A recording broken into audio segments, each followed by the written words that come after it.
Asante. Asante sana. Mudhoni, thank you so much for what you have said.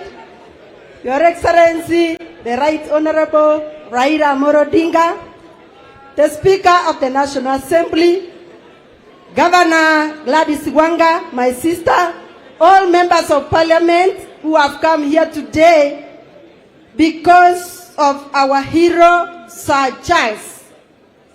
I have come from Nyamira and the Kisii County, so I am a Kisii who has come with all the condolences and well wishes to the family of Sir Charles Ong'ondo. Charles was a great friend of mine. I served with him in the Committee of National Cohesion in the last Parliament. And always, whenever we went to the committee, Charles was telling us, members, we must raise the bar. Whenever we are doing our job, we must raise the bar so that anybody coming from behind us will not reach where we have put our legacies. He was a man who loved his work so much.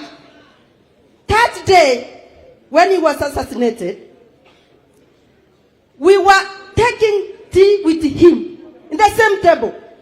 And then when he walked out, he was on a phone. We knew that Charles now is going to his home, and then the following day maybe we would meet. Unfortunately, the criminals, and as women of Kenya, we are crying and we are saying, we only need to get why was Ong'ondo killed? Who is this killing Ong'ondo? For what reason? When he has a family, a very beautiful family, the children need him now. Most. Because if you see those very handsome gentlemen, very beautiful girls, and the very beautiful wives that he had, this is the time that they needed him most. So we are so saddened, and we are asking for justice. Women of Kenya have told me to talk and tell this nation that we are only waiting for justice soon and very soon. Finally, I want to thank you, the people of Kasipul. What we have been hearing and seeing in social media, we can now attest that you loved Ong'ondo. Thank you for your love. And to Baba, the Bible says, blessed are the peacemakers, for they shall see the kingdom of heaven.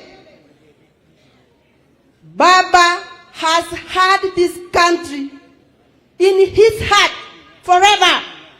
May he live to see the prosperity of our country. May you live many more years.